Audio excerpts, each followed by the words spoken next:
El siguiente segmento es clasificación F, formativo, educativo cultural. A, apto para todo público.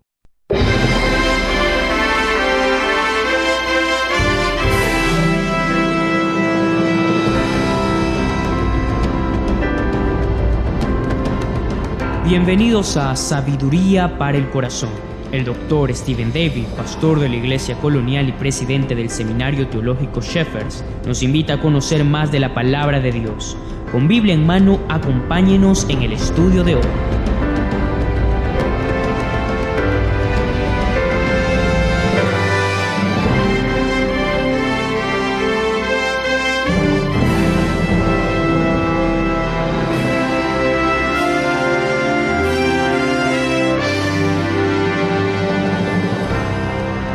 Si alguien me hubiera preguntado antes de comenzar esta serie de estudios sobre el libro de Esther que le diera un resumen de esta historia, yo hubiera dicho lo siguiente.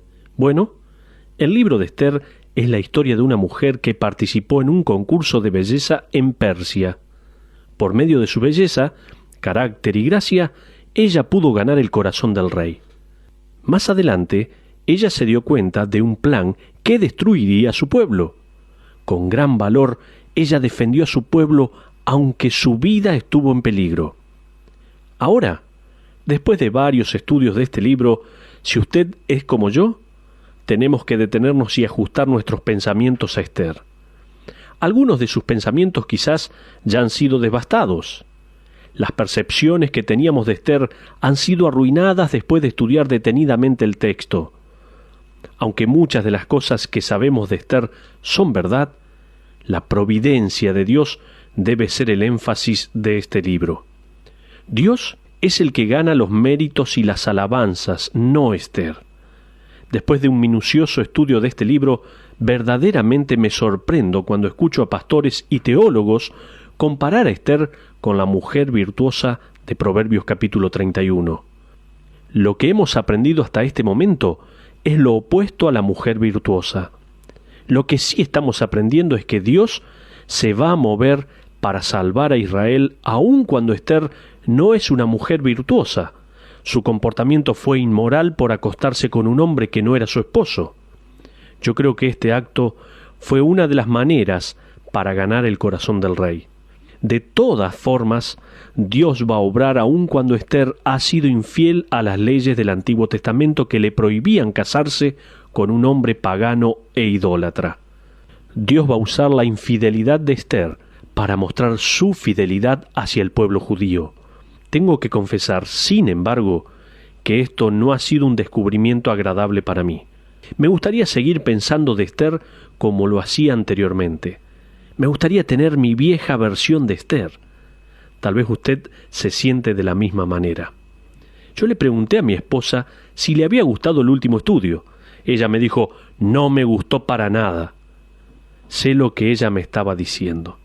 Bueno, les tengo buenas noticias. Todo lo que hemos aprendido de Esther y Mardoqueo ha sido malo, pero en el resto de la historia las nubes desaparecen.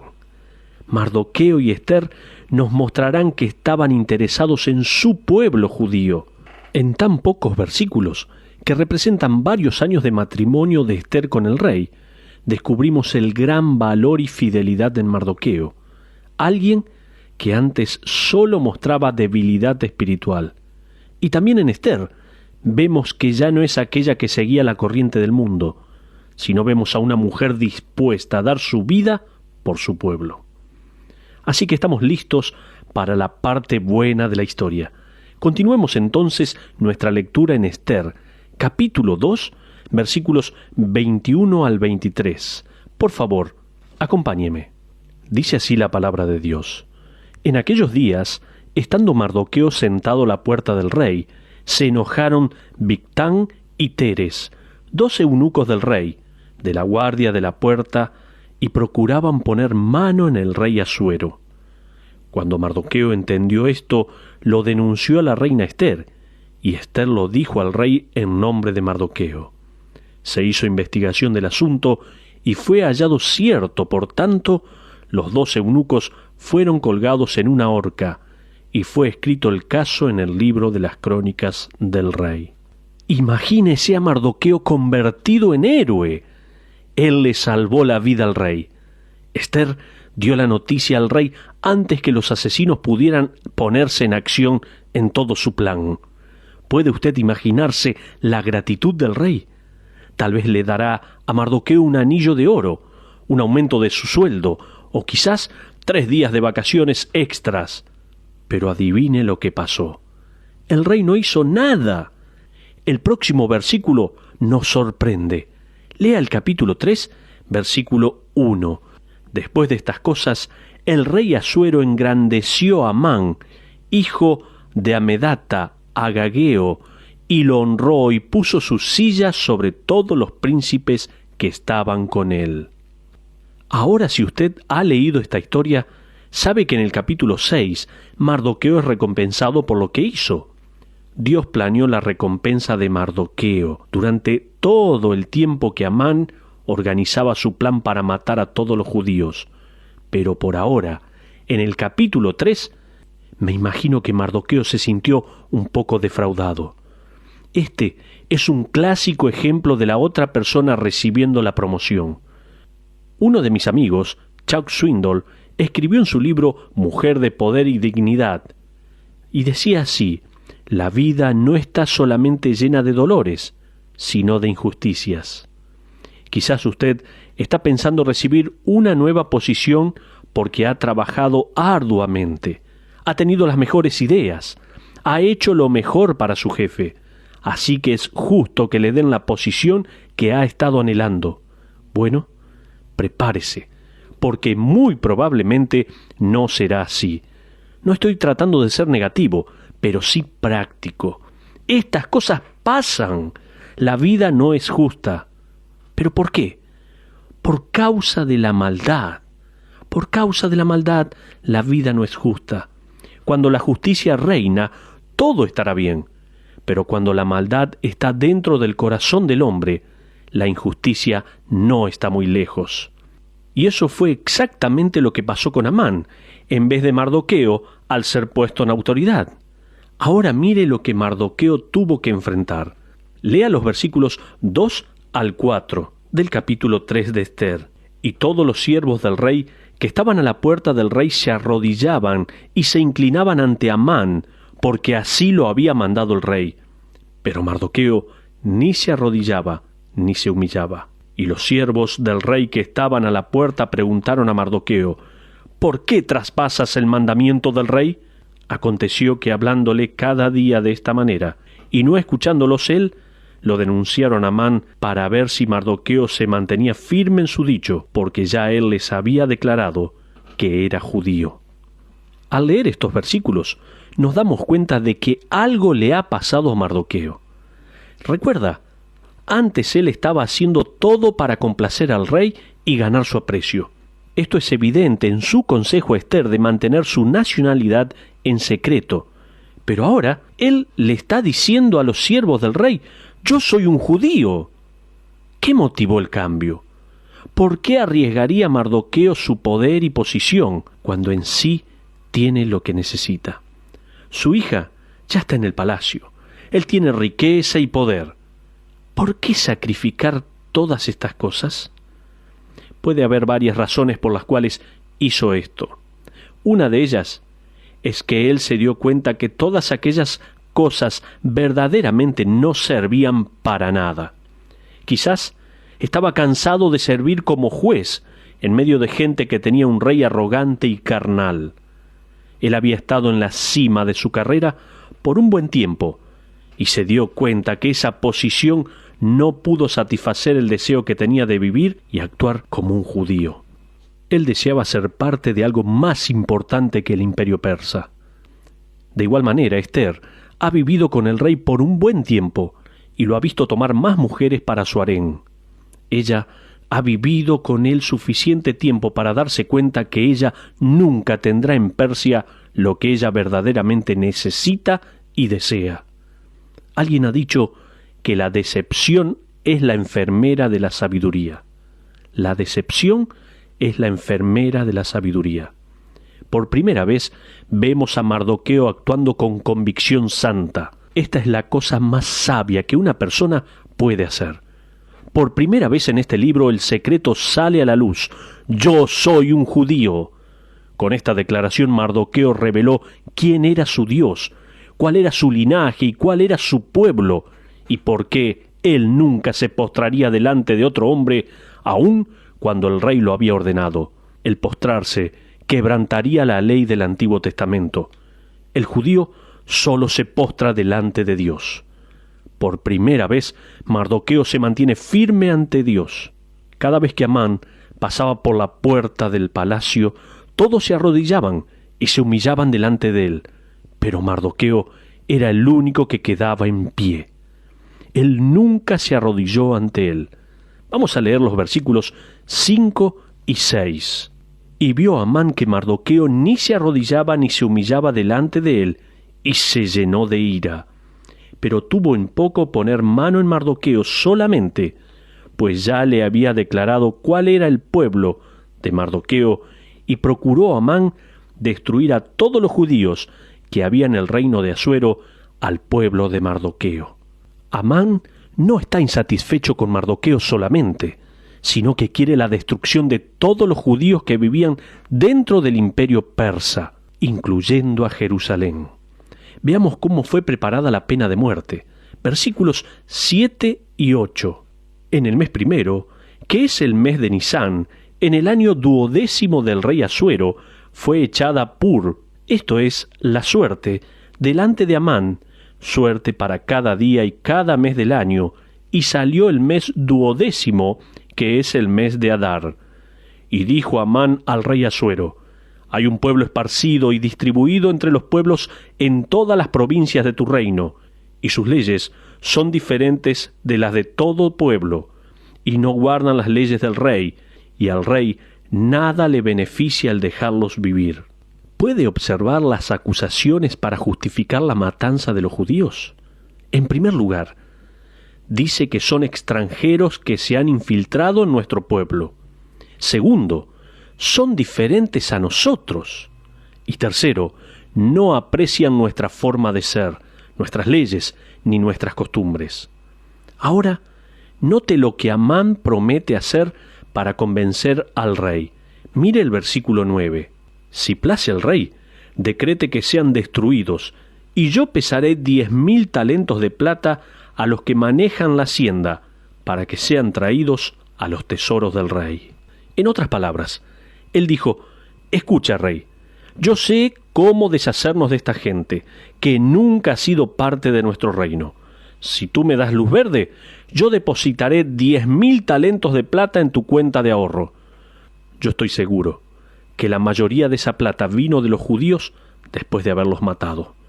Ahora, yo me sorprendo de la fría respuesta que da el rey.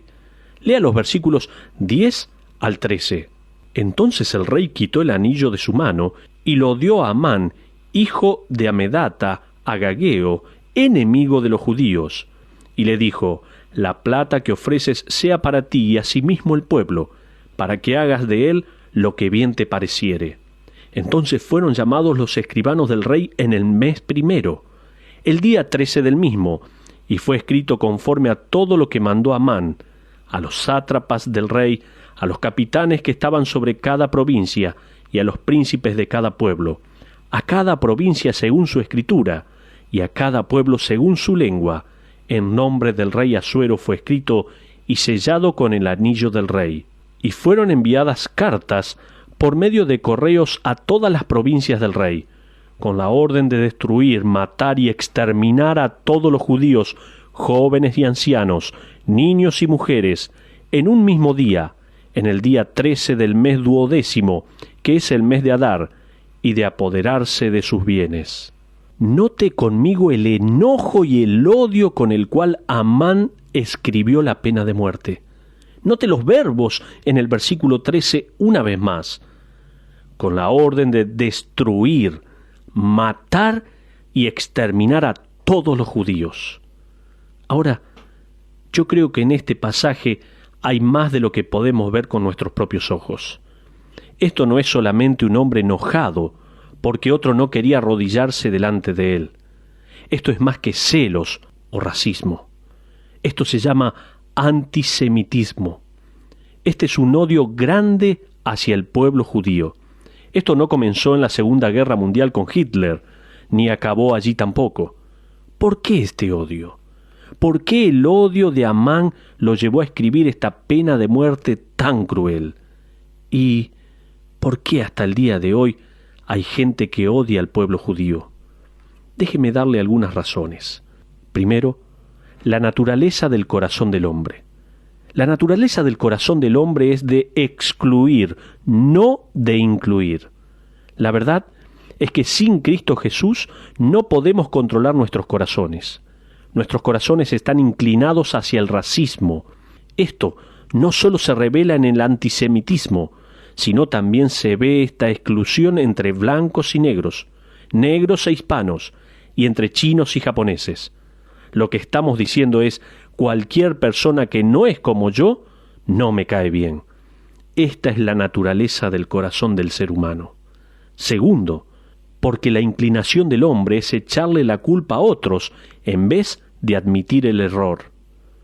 La excusa de que los judíos crucificaron a Jesús, por eso merecen ser despreciados, simplemente ignoran la verdad bíblica, que la muerte de Cristo fue en sacrificio, no solamente por los pecados de los judíos, sino también por los pecados de los gentiles.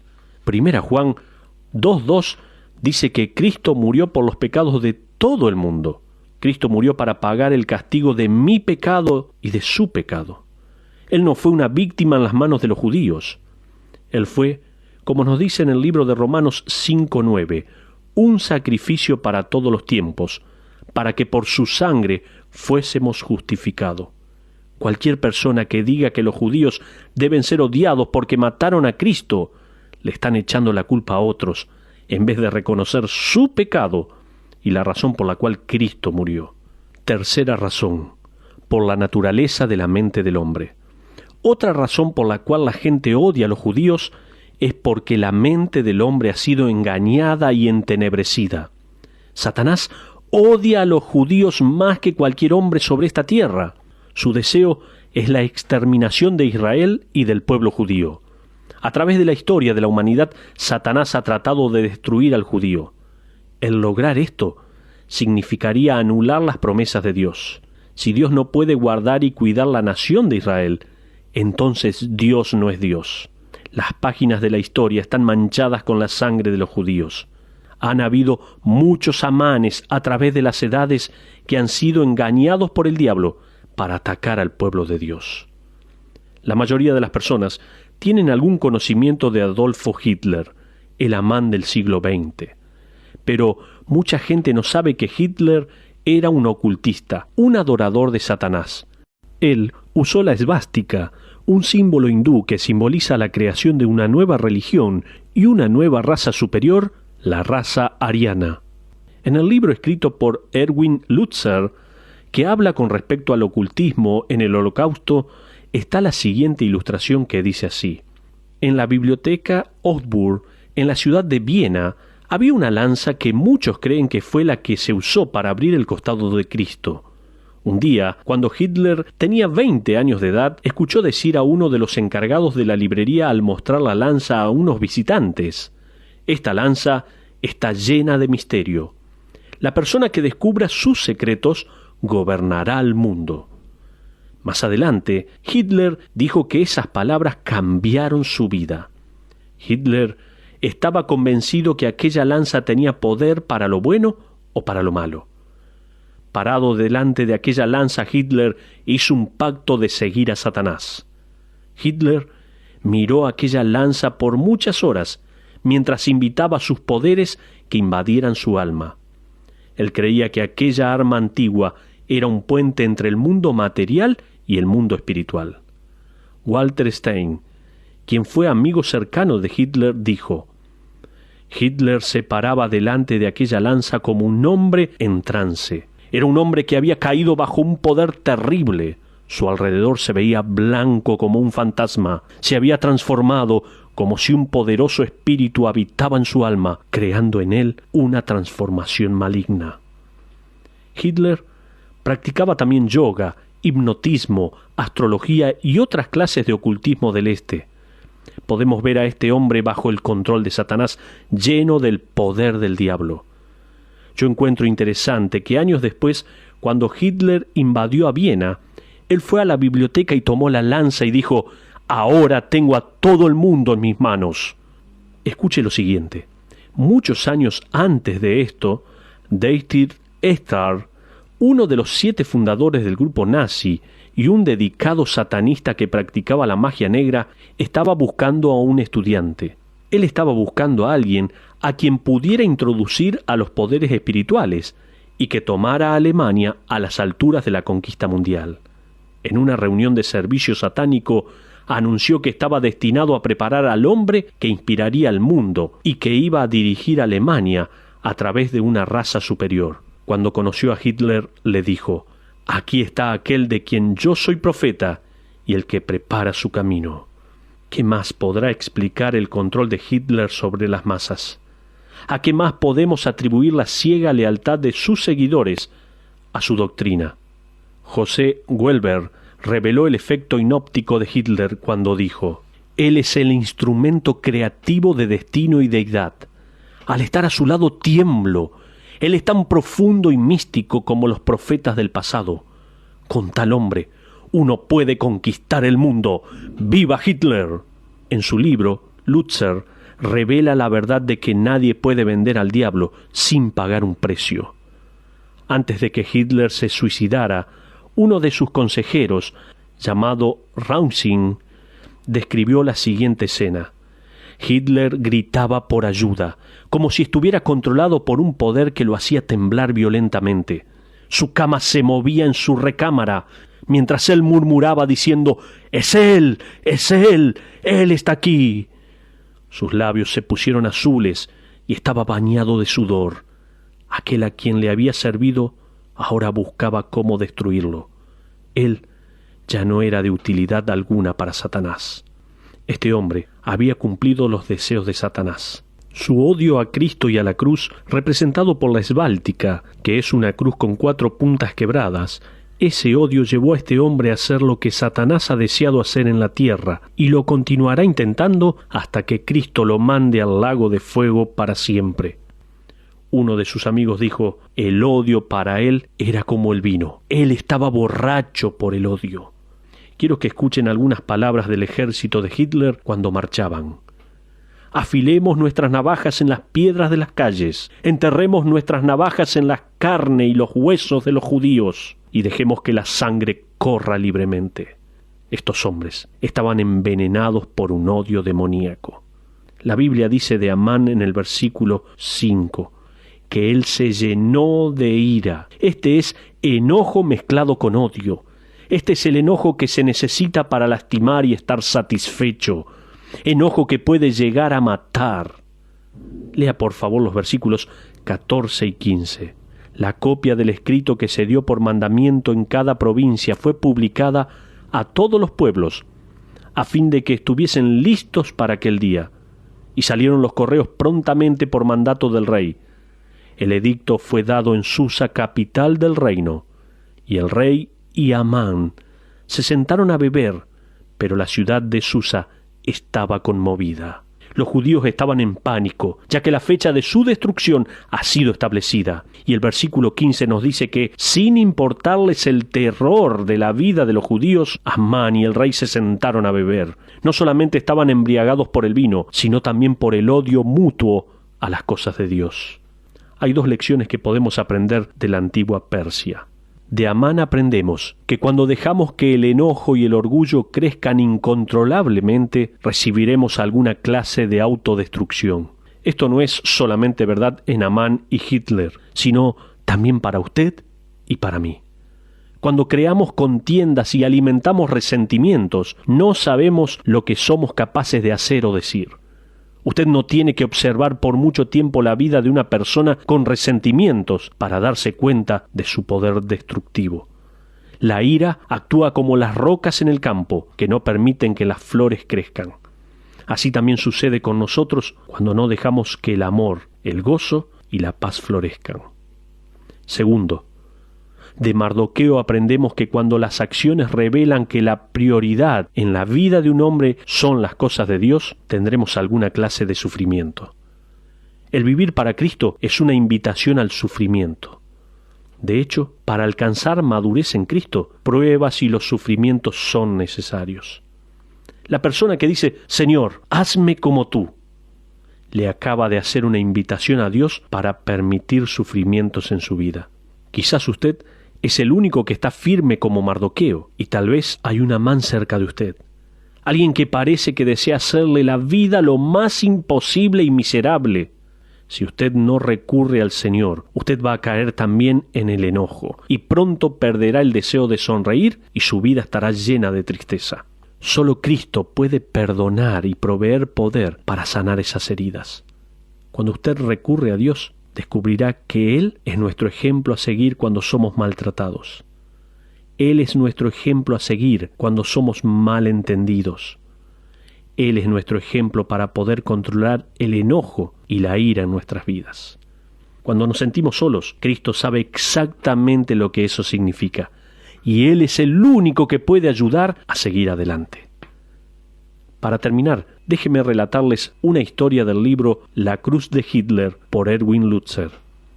En junio del año 1937, el doctor Neumann predicó su último mensaje durante el comienzo de los nazis.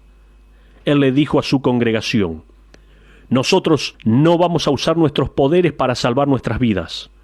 No podemos cerrar nuestras bocas y guardar silencio cuando Dios nos ha dicho que debemos hablar. Es mejor obedecer a Dios antes que a los hombres. Después de algunos días de ese mensaje, él fue arrestado y estuvo en la cárcel por 7 meses. Fue llevado a la corte el 7 de febrero de 1938. Las acusaciones contra él llenaron 14 páginas. Él había sido acusado de hablar contra el gobierno con palabras dañinas e incitadoras. Él había violado la ley y fue acusado de abusar del púlpito. Ese día fue llevado por un soldado a la corte, sabiendo sin duda cuál sería el castigo. Mientras caminaba con aquel soldado se preguntaba, ¿dónde estaba su iglesia, su familia, alguien que estuviera a su lado? Pero en aquel momento experimentó un valor que nunca había sentido en su vida.